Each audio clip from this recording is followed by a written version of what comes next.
Right, I think it's time for us to make a start. So good afternoon, everyone, and welcome to our Ofsted briefing. I know there are a couple of comments already in the chat, but I will get back to you on those. I'm Tracy Ruddle, and I work for Birmingham Education Partnership, often known as BEP. BEP is an organisation created by the head teachers of Birmingham and is run for and by the head teachers and leaders of Birmingham schools. I mention this because we already know there's over 210 of you watching this live, and a number of schools are from outside the city. If you are interested in learning more about our work, you'll see that we've put a link on our PowerPoint slide that you can see at the moment to our most recent annual report. As there are so many of you, we have muted microphones and turned cameras off. However, we encourage you to use the Q&A to post any questions. Our plan is for James to present for around 25-30 minutes or so, and then we will pick up the questions at the end. You will be able to see everyone's questions that are being asked.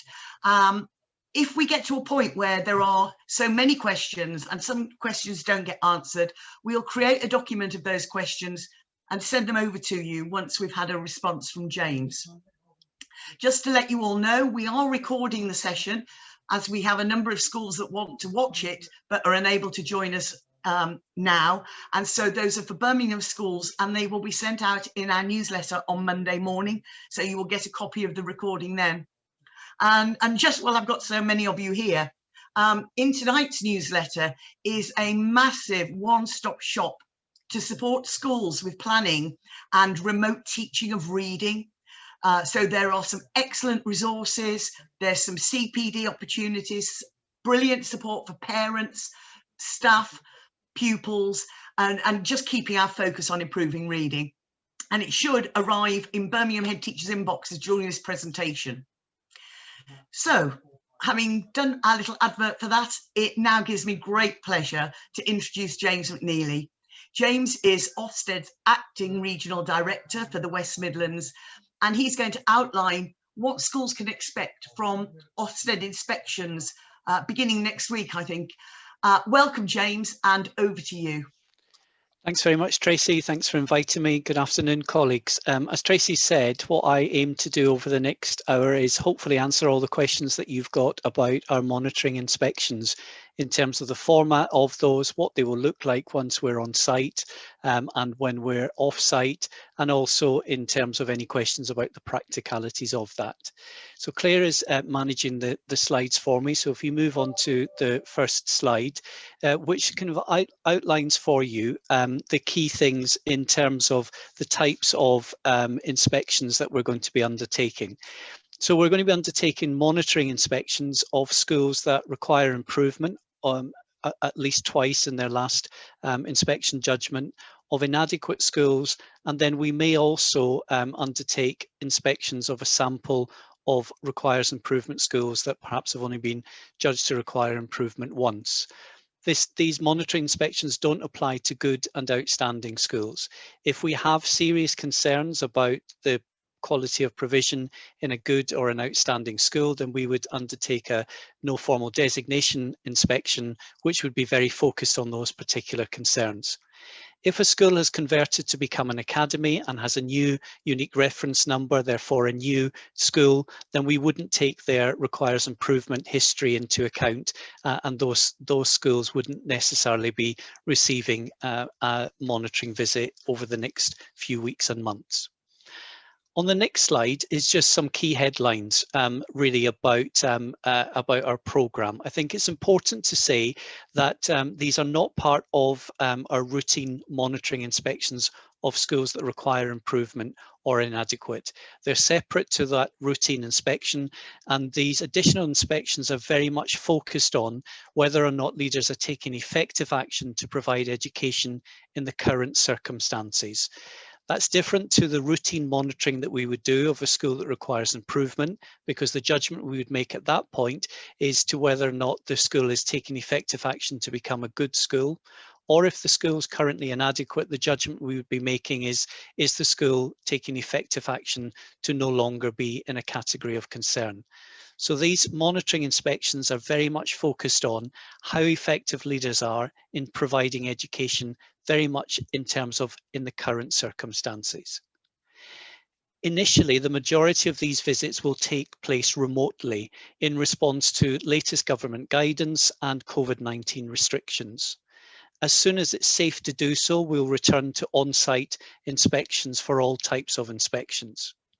And as I mentioned earlier, if we have serious concerns about a school which require us to inspect the school, then we would do those on-site.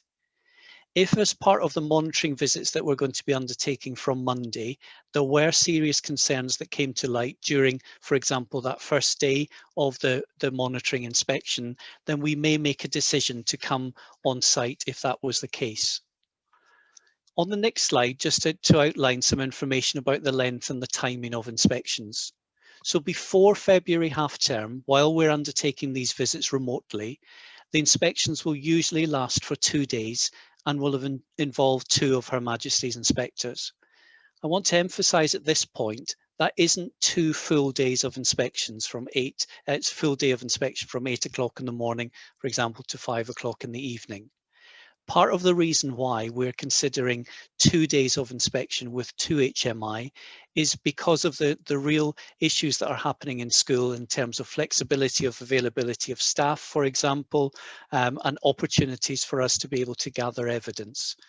So when the lead inspector makes contact with you as the head teacher, she or he would talk through the timings and endings of each of the days. But just to emphasize, this isn't going to be 2 full days of inspection. We'll review this position towards the end of this half term, and we'll make that clear in terms of what our plans are from after February half term. And those decisions will be taken in light of any easing of COVID-19 restrictions.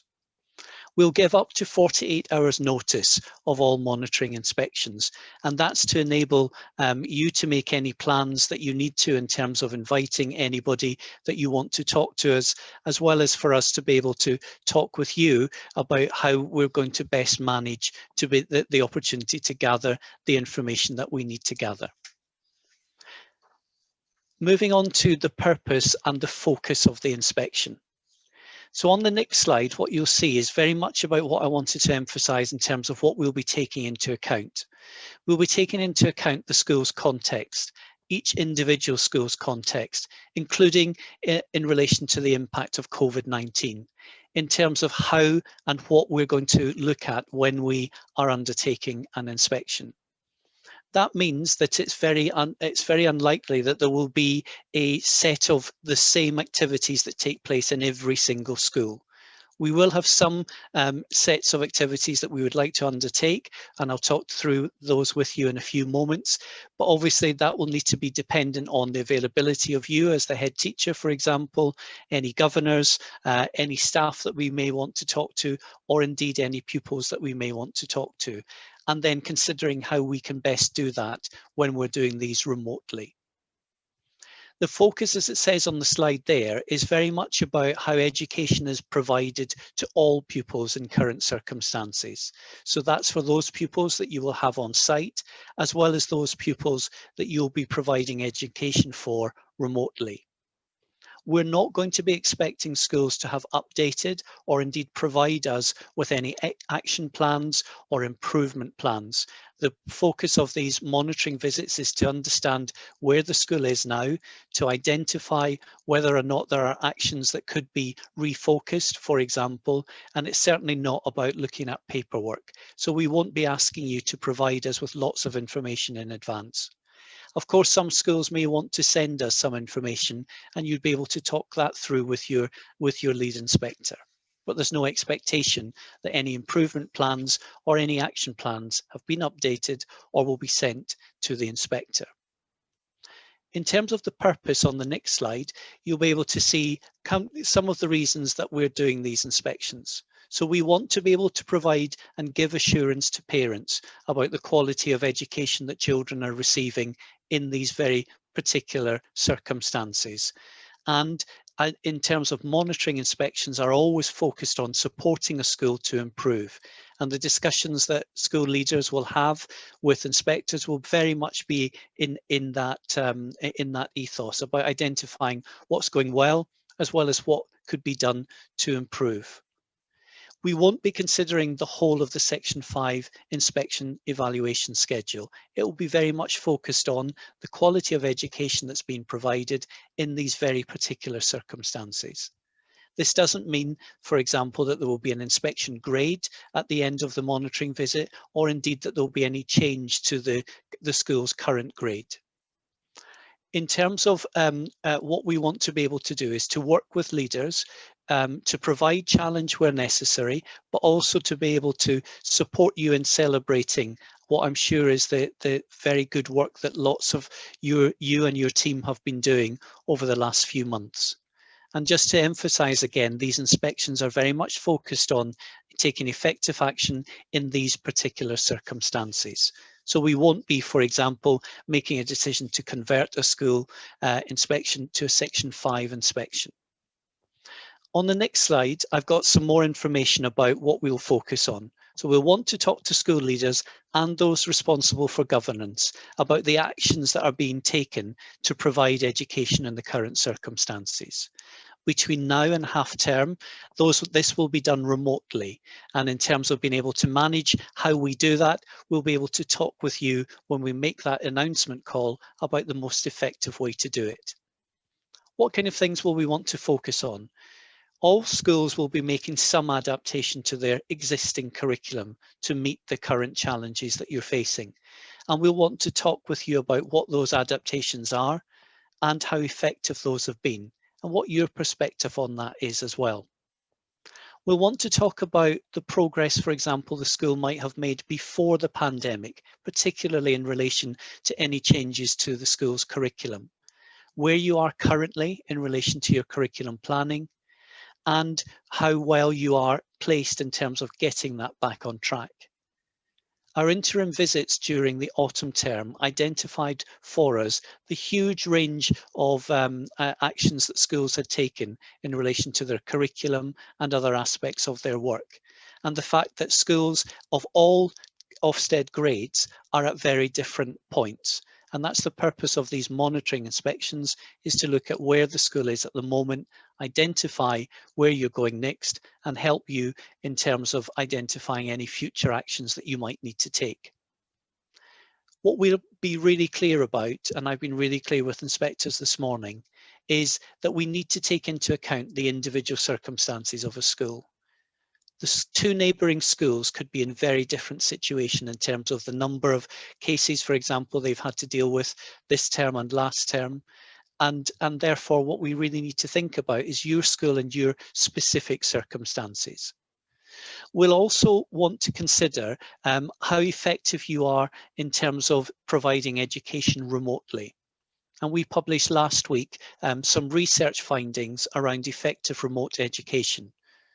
We're not going to be using that as a checklist to ask you about what you are and what you aren't doing. And obviously we'll want to be getting your perspective about how able you've been to identify how effective you think remote education is. All of our inspectors are very, very aware of the huge challenge that it's been for schools throughout the pandemic, and particularly in terms of making very quick changes at the beginning of January to ensure that there's remote education for a larger number of pupils. And so what we'll want to talk about is what we'll want to talk to you about is the adaptations that you've made and how your next steps fit in with your plans for the future.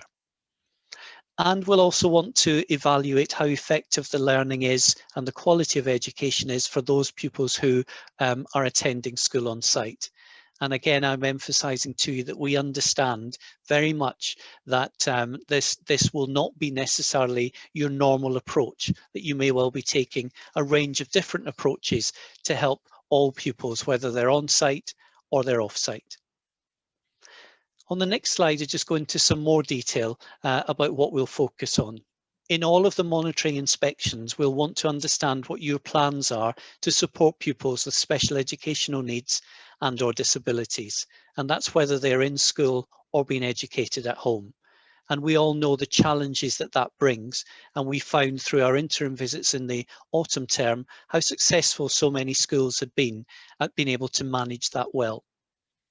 In terms of governors, we'll want to talk to governors about their role in terms of ensuring that they're providing an effective contribution to leaders' actions, supporting leaders in very, very challenging circumstances, but also bringing that critical friend and level of challenge where that's necessary.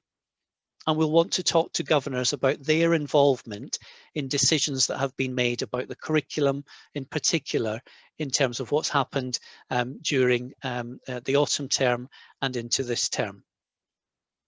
And if you have been receiving as a school support and challenge for either from an external agency or internally, if you're part of a group of schools, then we'll consider the impact of that in terms of helping you to develop your curriculum and make changes as necessary. If we move on now to looking in a bit more detail about the types of activities that inspectors will undertake, these will be familiar to many of you. So during the monitoring inspection, we will meet initially remotely the head teacher and other senior leaders, including where appropriate the CEO of a multi-academy trust or their delegate. We'll hold meetings with representatives of a local authority if that's appropriate, the proprietor, a trust, the chair of the members, chair and members of the governing board, and where appropriate, the chair of the board of trustees. And we'll gather any other evidence that we need. And this will usually involve us having to include some kind of visit to an aspect of learning. Now that might be when we discuss with you us joining a live lesson that's been delivered during the course of the day, and you may choose to have that make that decision with the inspector that you want us to do that. Or it might be that we're reviewing, for example, a lesson that's been recorded but isn't being delivered live. But also in terms of the other aspects of remote learning, because we're very clear that effective remote learning doesn't necessarily always have to be done through a digital platform. And so you may want to be sharing with us, for example, some worksheets or some textbooks as we see shared on the screen about the types of things that you're able to focus on and able to help your children and young people with. In terms of some other activities on the next slide, what you'll be able to see there is that we also may want to have discussions with, for example, staff or with pupils. And that might be remotely if we're off site, or if when we come on site, then we may be doing that on site. And we want to talk to staff and pupils if we can about their work and about their experiences. If we could just move on to the next slide, Claire, that would be great. We might also, for example, review governing body minutes if that's an appropriate thing to do. And you might be doing that by sending that by email, or you might be doing that in terms of sharing that through a video screen, for example.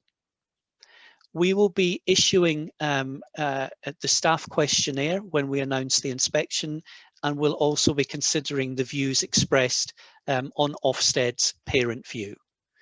And so in terms of that, we'll be able to gather, hopefully, a wide range of evidence. And then also we'll be feeding back, obviously, to you as the head teacher and discussing any next steps. And I'll talk in a few minutes in a bit more detail about how we're going to arrange that feedback. On the next slide, just outlining really what we would be expecting if we're involved in remote meetings.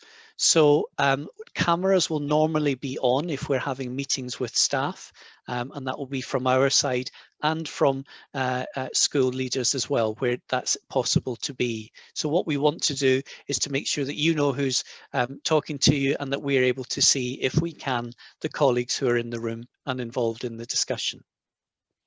If we're observing remote education, then we'll ask you what your approach has been in relation to cameras on or cameras off. During our interim visits, we saw a range of different approaches taken by schools. And if we're doing that during a monitoring inspection, watching something live, then we'll be doing that in line with whatever your particular policy is. We won't be recording any of the calls that we make, obviously, and we would be asking that school leaders, individual staff and pupils don't do that either. If I move on now to thinking about considering leaders' actions, because that's the essence of the judgment that we're going to make. So what will we be looking at? On this slide here, it's identifying again what the focus of the monitoring inspection is. We're considering leaders' actions and the extent to which they are effective in providing education during the current circumstances. To be able to do that, inspectors are going to have to understand the school's existing curriculum, the curriculum that you're delivering at this moment in time. Also how that's being reviewed and or amended to provide education both in school, but also where education is provided remotely. And inspectors will want to spend as much time as is possible talking to you, for example, as the head teacher or other subject leaders to help us understand where you are at this moment in time. What we also want to understand is what the barriers are that are facing your particular school in relation to be able to provide education in the current circumstances. And I'll go back to the point I've made already, that two neighbouring schools might be facing very, very different circumstances.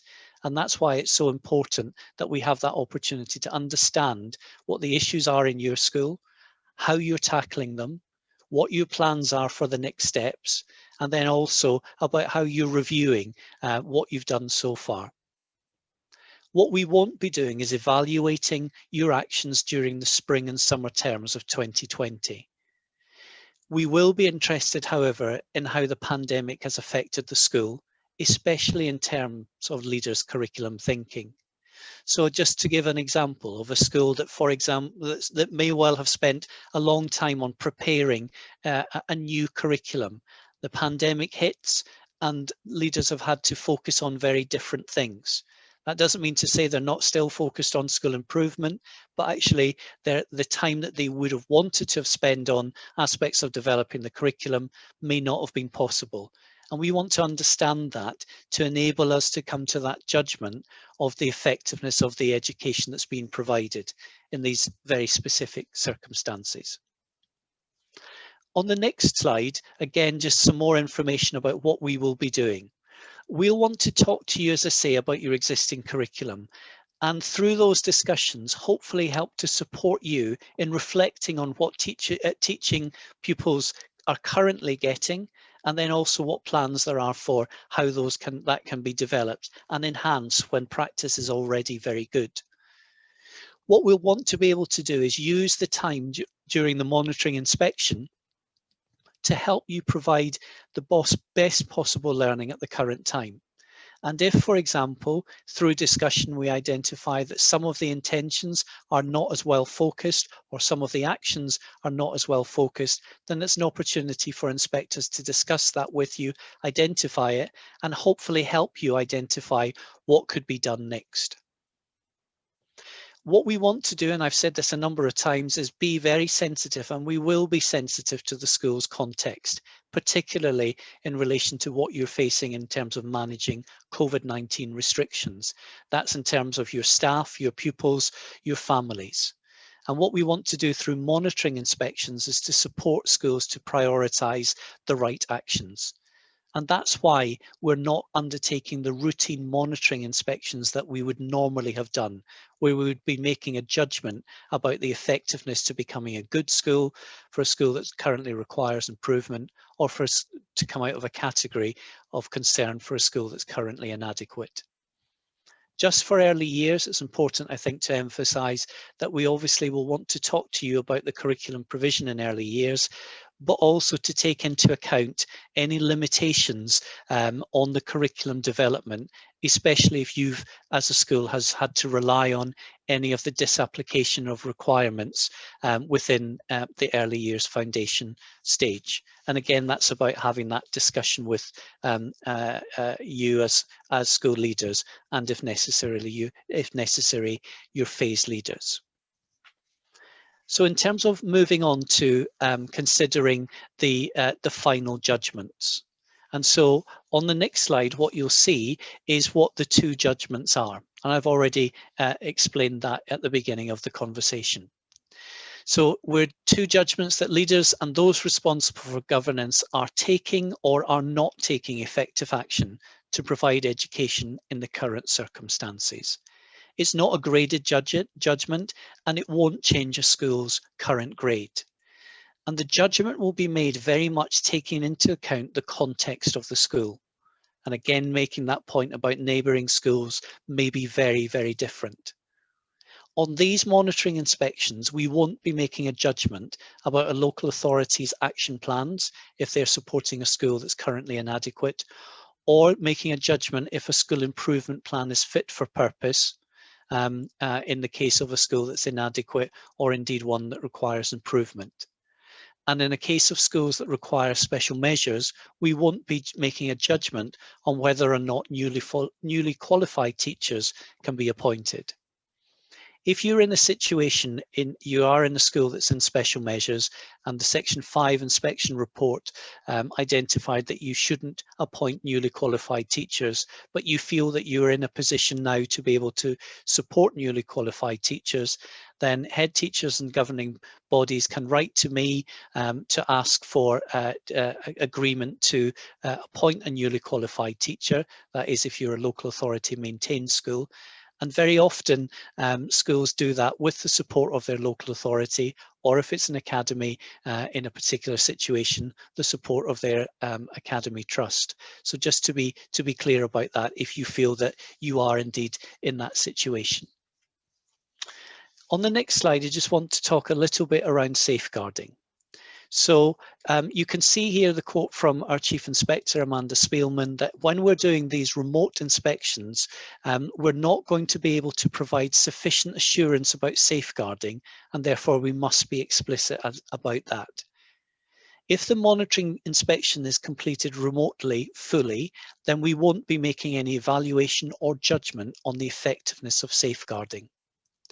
If you're a school, for example, that is in special measures or serious weaknesses, and the Section 5 report identified that safeguarding was ineffective, and you haven't had a subsequent monitoring visit that has made a re-evaluation of that judgment, inspectors will talk to you at the beginning of that inspection about the actions that you've taken to provide a safe environment for children and young people. But what we won't be doing is making a separate judgment about the effectiveness of safeguarding. On the next slide, I've outlined that if we had, for example, some serious concerns about a school's safeguarding arrangements, for example, that came to light during discussions on the first day of the remote monitoring visit, we may therefore go on site on the second day if there are serious concerns about safeguarding. If it's not safe to do so because of COVID-19 restrictions or the issues in the school, then we would return to complete that monitoring inspection as soon as possible. If we are on site, then we may be able to make a judgment on the effectiveness of safeguarding. But if we are undertaking the inspections remotely, then there will be no separate judgment on the effectiveness of safeguarding. In terms of the final part of the process, I guess, is looking at, on the next slide, the feedback in terms of what we will be able to do. So during the inspection, the lead inspector will provide feedback to leaders about what we're finding, and then at the end of the inspection, we'll arrange a feedback meeting to provide more detailed feedback. Clearly, if we're not on site, that feedback will always be done remotely. If we are on site, then attendance at that final feedback meeting, it might need to be limited or may need to be carried out remotely because of COVID-19 restrictions. And again, we'd want to talk to you and discuss that with you about how best for that to work. The final thing I want to say is to go back to the point I made about the 2 days of monitoring inspection and the 2 days of HMI. The reason we've made the decision to do that for all of the inspections that we're carrying out before February half term is to make sure that we're able to gather the evidence that we need to come to the decision and the judgment about the effectiveness of leaders' action. But we're also very, very conscious of the fact that school leaders, whether that's you as head teacher, curriculum leaders, or indeed individual teachers, will be juggling a number of things during the course of a school day. And what we want to be able to do is to plan with you as far as possible to be able to gather the evidence that you feel is important for us to look at, to be able to enable us to make that judgment. And what we aren't going to be doing is filling both days full of inspection activities, which are taking you away from doing the work that you're doing. So those are the key points that I wanted to emphasize. The majority of this presentation has been taken from the operational note that we published yesterday afternoon, but I'm conscious of the fact that you've got many things to read, and hopefully this presentation has summarised those key points. But there is more information available to colleagues in that document. So Tracy, I understand, I'm sure we've got a few questions, so really happy to answer those now. Excellent. Thank you very much, James. I'm going to start at the first question that was asked. So if a school had a visit in the autumn term, what we call a COVID visit, for want of a better description, will they get another monitoring visit this term? Yes, they will do. And so the interim visits that took place in the autumn term, we did, as you know, we didn't make any judgments on those, and we were asking leaders to tell us information so that we could then aggregate that and publish our reports, as well as inform parents at that point. So if a school that requires improvement or is inadequate that had an interim visit in the autumn term, then they, as long as they fit into that category that I outlined at the beginning of an RI school that's been judged to be RI at least twice, or an inadequate school that hasn't yet converted to become an academy, then yes, they would receive a monitoring inspection. Thank you. And this has actually been picked up in a couple of places. So it's questions around those children. What about those children who are not receiving education, despite everything that's been put in place to support them? And it's not through a school's lack of trying?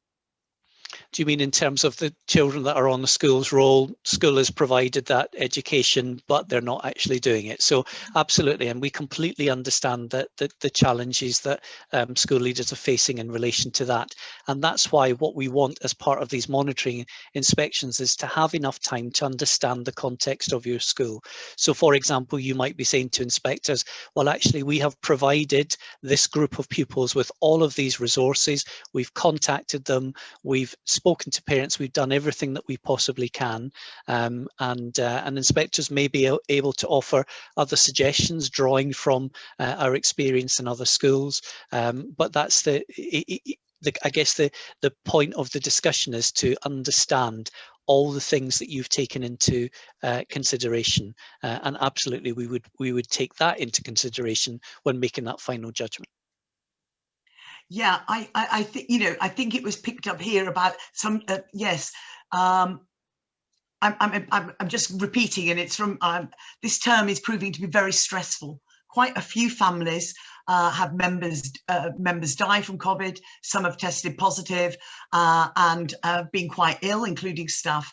And the worry that that's going to be happening while they're dealing with lots of issues in school, with as few staff as they can safely deploy, is concerning. And again, picking up on the point that from the last question, we are doing our best to engage all families in remote learning while carrying out safeguarding duties, and it's all just feeling very stressful. Absolutely, and I'm not underestimating that at all. And certainly, you know, what we identified from our interim visits in the autumn term was the considerable pressure on school leaders, and some of our work that we've done this term in terms of testing this out has made that very clear as well about the pressures on school leaders. This morning we were training inspectors, and the message that I gave very clearly was that we need to take into account the context of each individual school, and we need to understand the pressures that school leaders are under, empathise with those, challenge and ask questions as we need to. But when we're coming to that judgment at the end of the inspection, that has to be in the context of what the school is facing. Is the school doing everything it possibly could do in the current circumstances to provide a decent education? That's the essence of this. Thank you. And it came in very early on, so you may have already very clearly answered this question as part of your presentation. But just to clarify, will there be a greater focus on remote learning in these inspections? So what we'll be doing is looking at the quality of education as a whole, so the curriculum as a whole. And obviously, given the current circumstances, we will be having more of a focus on remote education than we would have done previously. That isn't to say that these inspections are just about remote education. It will be taken into account, but also it's important for us to understand what's happening for the pupils and the young people who are in the school currently, those that are on site. And to go back to that point made by a colleague earlier about the pressures on schools, you know, we absolutely understand that. And for some schools, they are managing, and some teachers, they're managing pupils in a classroom and providing remote education sometimes at the same time. So yeah, we will have a focus on remote education, but it won't just be on remote education, and these inspections aren't remote education inspections. Thank you. And then, and I suppose it's, and it may be far too early for you to be able to answer, but what about after Easter? We are a good school, overdue an inspection. How can Ofsted come in and make a judgment in these unprecedented times when daily we are working under immense pressure? We're planning hourly in reaction to what is happening, and SLTs and bubbles. And so basically the question is, you know, the last thing these schools need is an inspection. What are the plans for after Easter? Well, to be clear, that the inspections that we're undertaking this term are to schools that require improvement and are inadequate, and we're focusing on those schools for that very specific reason. In terms of what's happening after Easter, I wish I could tell you what we will be doing, but it will be very much determined on what happens in terms of our national lockdown, in terms of COVID restrictions, and also in terms of the types of activities that we would undertake on inspections. And yes, we absolutely understand the pressure that's on head teachers and all school leaders, all school staff, the pupils as well, and any decision that we take in terms of making any judgments will be taken into account the context of individual schools, but also looking at what schools have done. And what we found through our interim visits is so many schools have done exceptionally well in terms of supporting those most vulnerable young people, but also supporting the whole cohort in terms of developing their curriculum. And another question, this time about new free schools. So following on from what you've just said, do these inspections apply to new free schools who've not yet had an inspection and would have had their first inspection during this academic year? No, they don't, unless we are provided with information that suggests there are serious concerns about safeguarding or a breakdown in leadership and management. Then we would inspect the school in that situation. And a little bit along the same vein, but not quite. But you know, some of our schools are about to convert to an academy. You know, I'm assuming that we're talking about an inadequate school. Will the monitoring visits still continue, even if academy conversion is soon? Yes, it will do. If the school has converted to become an academy by the time we announce the inspection, when we should know that, and we wouldn't be announcing the inspection. But if the school is still operating under its current URN, then we would undertake that monitoring inspection. And another question here is around early years inspection. So what about early years?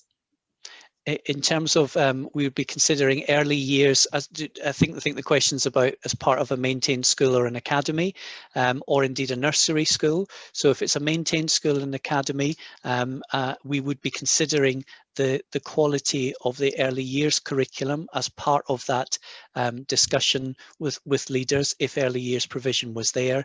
And if it was a nursery school that was inadequate or requires improvement, then the monitoring inspection would be very much focusing on the context of those individual schools.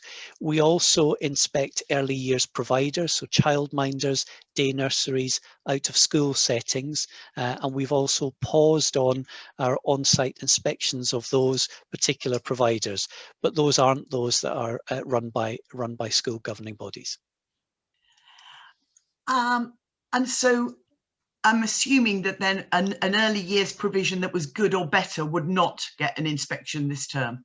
If the overall effectiveness of a nursery school, for example, was good or outstanding, then no, we wouldn't be monitoring that school as part of these inspections.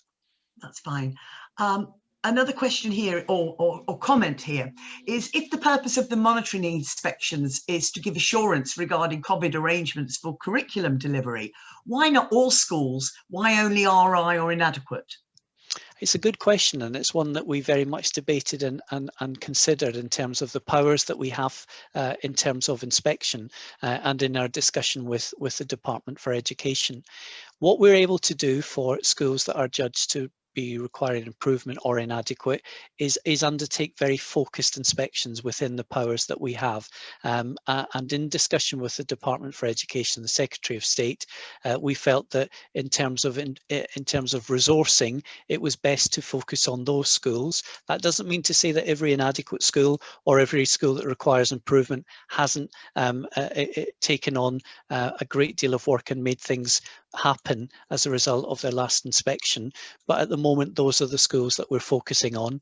And the plan would be, when we are able to return to more routine inspections, then we would be looking at the Section 8 inspections of good and outstanding schools where we're able to do that.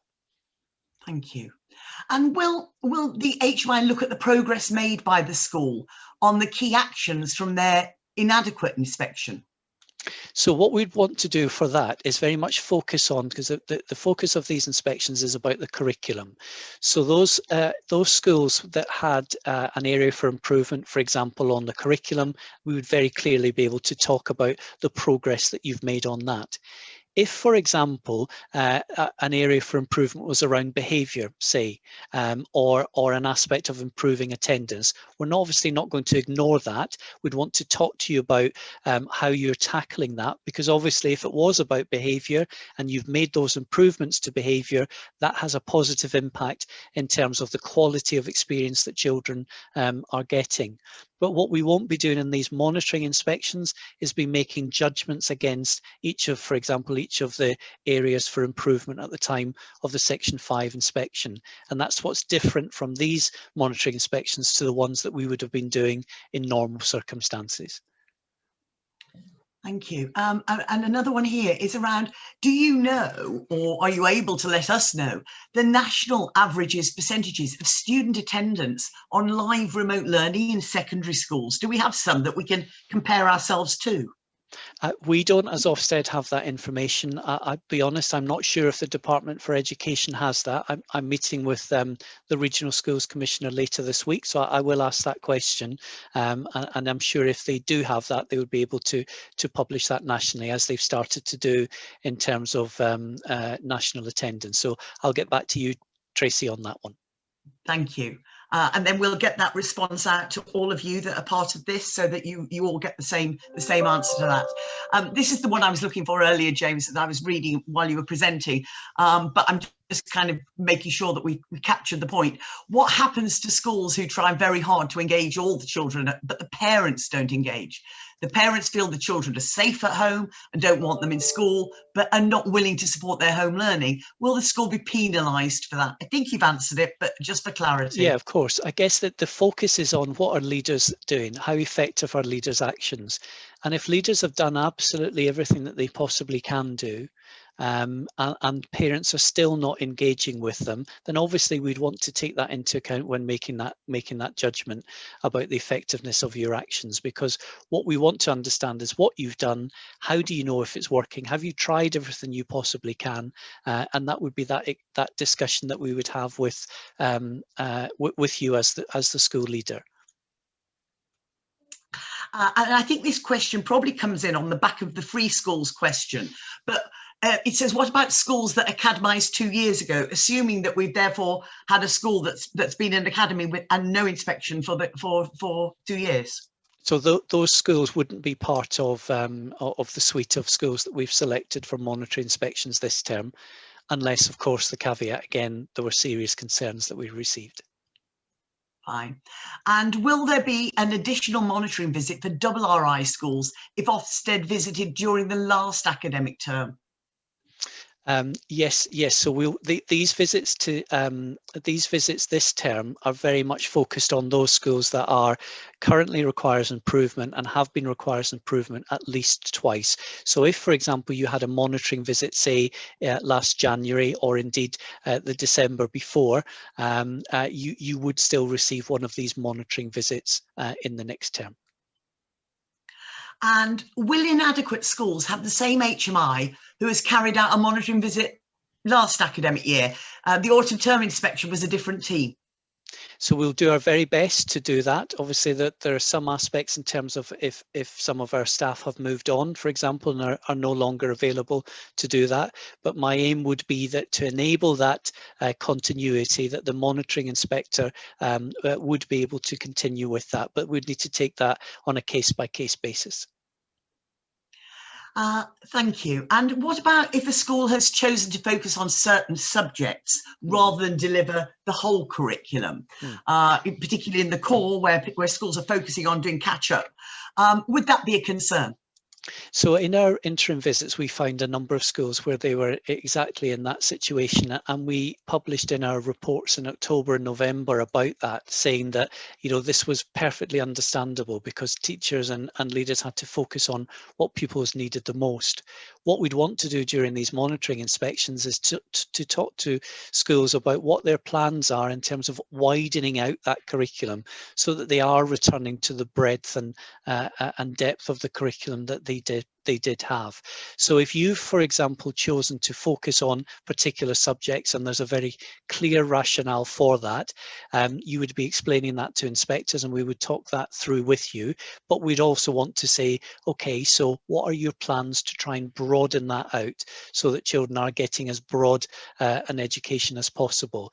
Going back to the comments that have been made by colleagues earlier about the pressures on schools, about the number of children that are in school or parents not sending children into school, all of those aspects about context are absolutely crucial for us to understand, to be able to understand where we're getting to, but by coming to a judgment on the effectiveness of actions of leaders in these particular circumstances. And I know I've said that a number of times about these particular circumstances, and that's why we want to look at the details of each individual school.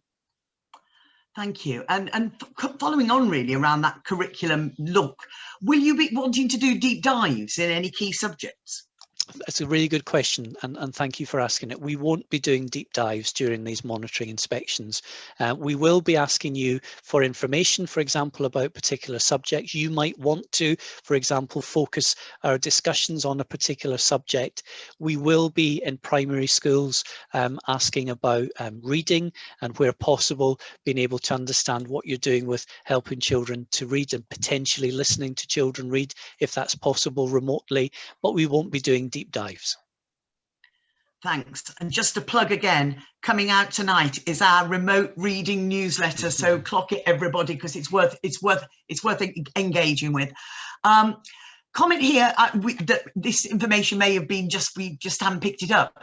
The outcome from the monitoring inspection, will it be a letter to parents or an actual inspection report? So it will be a monitoring inspection letter. So it will be similar format to those monitoring inspection letters that we've published previously. So different to our interim visits, so the autumn term visits where we didn't make any judgments. But previous monitoring inspections that we've done have a narrative and an explanation of the context of of the school, what we did on the inspection, what we found, and then coming to a judgment on that. Great. Okay. Oh, and the next one then. Will you be asking about teacher workload during these inspections? Because obviously head teachers are aware that just how massive that workload has become, and they're already anxious about it. And to add that on, that would be very difficult, I think. And again, going back to what we published from the findings of our interim visits last term about the pressure on individual teachers, the pressure on school leadership at all levels. So absolutely, we want to talk about what the pressures have been for head teachers. And again, I sound like a broken record here, but thinking about the individual context of a school. So a school, for example, that has had a high number of staff absence because of COVID-related illness, or have had a number of staff who haven't been able to come into school because of high risk nature.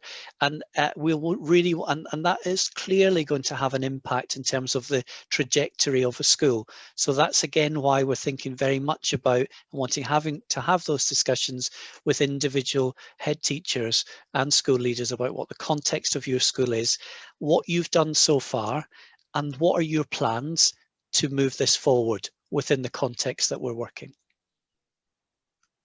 Fine, and I don't know, how many people actually, because they're all far too busy, but I've been picking up on Twitter the morning that Gavin Williamson was given this morning on the news.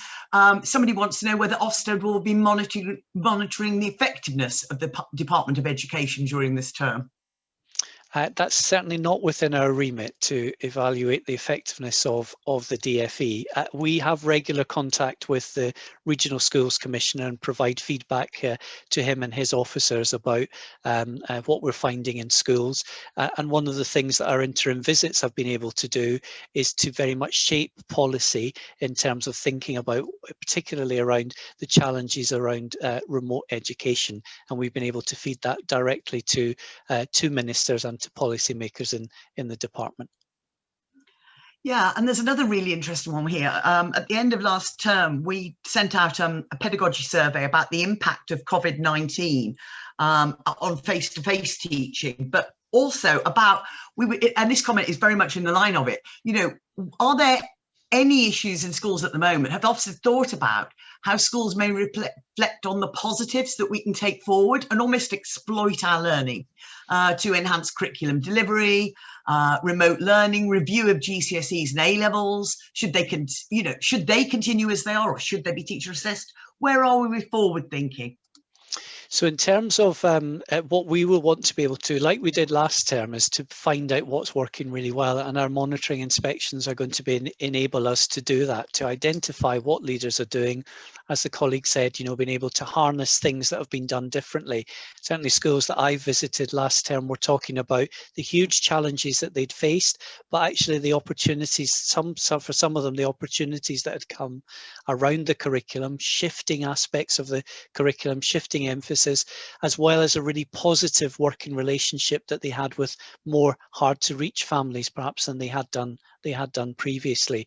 So what we'll be able to do from the monitoring inspections that we do this term, initially remotely and then hopefully on site if restrictions are lifted, we'll be able to pull that together and then be able to present that to colleagues like yourself and in seminars like this, but also directly to ministers in the department.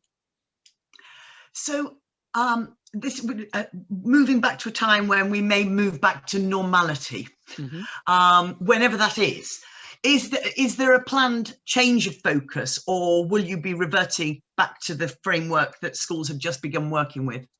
So our aim is to return to the education inspection framework as soon as we possibly can. What we're not naive enough to think is that we don't need to make adaptations to that, and we will do in light of changes, for example, about remote learning, but also in terms of our methodology about how we gather evidence if we are still living in increased restrictions. What I'll say is that we have a direct contact with a senior contact with Public Health England that we discuss all of our plans with, to make sure that everything that we do is being done within government guidance and not going against any public health guidance, and we'll continue to do that. But our hope is to return to the education inspection framework, and I know inspection is not always welcomed by colleagues, and I understand that, but the overwhelming majority of colleagues have fed back that the EIF, when we were able to do that, was a positive change to inspection, and we'd hope to be able to continue that with adaptations as soon as we possibly can. But obviously all of that has to be taken into account with the situation that we are nationally. Yes, and then there's a comment here which I think I'd like your view on. Really, we've already had a COVID visit and are due a new style monitoring inspection and are awaiting our normal monitoring visit. This means we could potentially have had 3 visits from Ofsted within a year. And how ethical is that for leaders and staff welfare during a global pandemic? What I'd say there is our interim visits, the feedback that we had, and that colleague may not agree, but the feedback we had from the interim visits was that they were seen as very supportive. We weren't making any judgments. We were asking you in terms of what you found, what your issues are.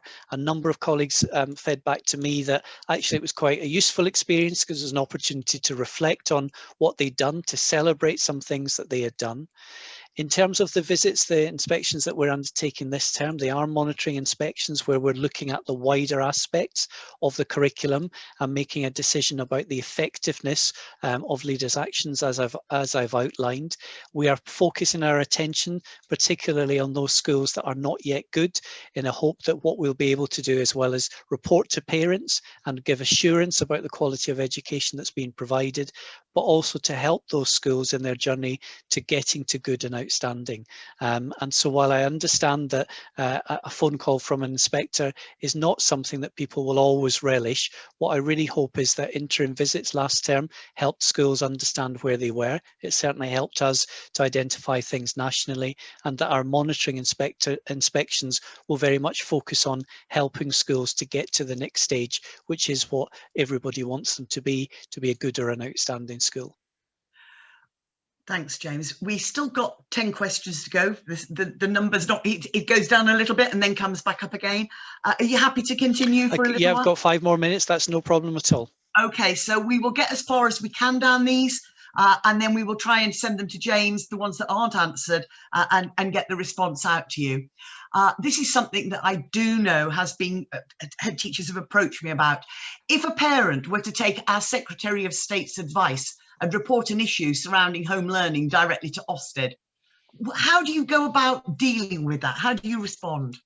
It's a really good question, and I was going to come to that actually if we hadn't been asked about it. So if we receive a concern that's related to remote education, then what we're doing is we're looking at each individual concern that we've had. We'll then, if necessary, make contact with the school in an initial call to say, this is what we've received. We'll have asked the complainant whether or not we can share the information, that the names of who those are. If they haven't said that we can share that, then obviously we won't, but we'll talk through what the issues are. And we've undertaken a number of those calls this week already, and asking school leaders, so this is what we've been told, what's your perspective on it? What do you think about this? And then based on that discussion, we'll then make a decision that actually there's no further action for us and we retain it for the next inspection. Or if what's being told to us raises wider concerns after we've spoken to the head teacher, then we would take that into account, and we may then need to make contact, for example, with a local authority or a multi-academy trust, or indeed come back to the head teacher to ask those questions. If it was a very serious concern about remote education, we may choose to undertake a monitoring inspection that's very much focused on that, and that could be to a school of any grade. We haven't done so far, but if that was necessary, then we would do that. Thank you. I've just flicked down the other questions. Now, some of them are very specific to a particular type of school. So it may be that we answer those outside of the session and get back to them as individuals. But there is one here that I think is important. If an inspector has to self-isolate during an on-site inspection as a result of being told during day one that they are a COVID contact, how will the monitoring visit be completed and without us having to repeat ourselves, or B, Ofsted not having sufficient evidence base? So the majority of our inspections currently will be taking place remotely, and so we'll only be going on site if we've got serious concerns. There will always be more than one inspector, and so, for example, if that was the situation, one inspector had to self-isolate, then that evidence would be available to the other inspector. The way inspectors record their evidence means that it's centrally recorded, so anybody within Ofsted and an inspector can access that, and if necessary we would identify another inspector to pick that up. In an extreme case where we weren't able to come back to the school, then we would follow our protocol, which is called an incomplete inspection, where we write to you and say that we haven't been able to complete that inspection. We'll take into account everything that we've got so far, and we'll return at a point where that's necessary, and we're able to do so when it's safe to do so. Thank you. And as we come towards the end of this, and where you've just been very clear with us all and answered our questions as fully as you can, somebody here has written, and how are you and your teams feeling? Are you okay in the midst of all this? It must be hard work at the best of times, and even more so when the sector is so upset about Ofsted's starting up again, because it is just so hard for schools. They're asking, is there something that they could do if they are in the middle of this to help manage them, keep happy inspectors, as just make the happy inspections? Yeah, I mean that's very kind, and thank you for that. I mean, we of course, each of us has individual circumstances, don't we, with our family, where we have to take that into account, and my team are in that situation as well. In terms of when we're working together as on an inspection, I guess the most important thing is just to be as honest as you possibly can be about what the situation is in your school, and I know that my team are very, very clear, and that they will work with you in terms of being able to manage that we get the information that we need to get. And we're very clear that the routine inspection activities that we would have undertaken previously may not be possible. So we may want to speak to, for example, a group of staff, and it might just not be possible to do that, and schools aren't going to be penalised for that. I've said before on previous conferences, I do understand the pressure that Ofsted brings in terms of a phone call and a remote visit over the next few weeks. But what I really hope is that what we'll be able to do is celebrate what has gone well for school leaders, and school leaders to be able to have that opportunity to do that, as well as identifying things that can be done to improve. And absolutely, we'll be taking into account teacher workload, teacher well-being, the pressures that staff are under on a daily basis, and what our purpose is to report to parents on the quality of education for their children, and the focus very much for us is on how well are children doing in these very difficult circumstances, and how successfully are you able to manage all of those things. Great, thank you. I think some of these are probably quite quick answers. Sure. Will schools who had no formal designation inspections last term have a monitoring visit? Not unless we identified that there were serious concerns that we needed to then return to. And if we had a no formal designation visit, then we may need to return on those under those same powers, which are looking at very specific issues, for example, safeguarding or an aspect of leadership and management. But if that school requires improvement or inadequate, then they wouldn't be having a routine monitoring inspection that we're planning. If a school has amalgamated recently to become a primary school, but the separate schools formerly had a double RI judgment, will they get an inspection? I think it very much depends on whether or not the school has taken on a new URN. That sounds like a very specific question, and rather than giving a vague answer to that, I'd suggest either email me directly or contact Tracy, and she'll pass on your details so that I can give you a very specific answer to that. Yeah, and I think this next one is along the same vein. What about a school that was put into SM, changed trust, but not URN? Would they still expect a visit? I think that's similar. Yeah, again, if the URN hasn't changed, then we would be likely to return to do a monitoring inspection of that school. But again, it sounds like it's a very specific example, so I'd be happy to give a very specific response individually on that. Excellent, thank you. There was just one other thing, Tracy, that I maybe didn't make as clear as I could have in the presentation. So very small schools, and I know there aren't very many of them in Birmingham, but very small schools wouldn't have 2 HMI. It would be 1 HMI that would be working with the school across 2 days. So if that's schools that are under 150 number on roll, that wouldn't necessarily apply to special schools or alternative provision providers or PRUs because of the complexities of those particular settings. And it genuinely is the final comment, really. I've just been asked, how will the recording for this meeting be shared? So as long as you are a Birmingham school, you will receive this on our early morning blog on Monday morning, along with the PowerPoint slides. And if we've got responses to the final few questions that we haven't got, they will be shared as well. For those of you that aren't Birmingham schools, they will be on our website in a fairly prominent place, and we can give you the details of that. Of course, I've completely forgotten the www bit to get it completely accurate. So I can assure you they will be on our website. So we will make sure that they're available to you. I think what I'd like to just say is, James, just a massive thank you for your time. I know you've had a massive morning, and now you come in and you face this. I think it's fabulous that we had well over 250 people who stayed throughout. Okay, as towards the end, but we will record all these questions. People will get to hear them, and we so appreciate your time. Thank you. Not at all. Thanks very much, colleague. I hope you all keep safe. Yeah, so time for you all to go home now, or actually just turn off from your job. Thank you very much, everybody. And email me if you want anything at all. Email us at BEP and we'll do everything we can to help. Thanks very much. Bye.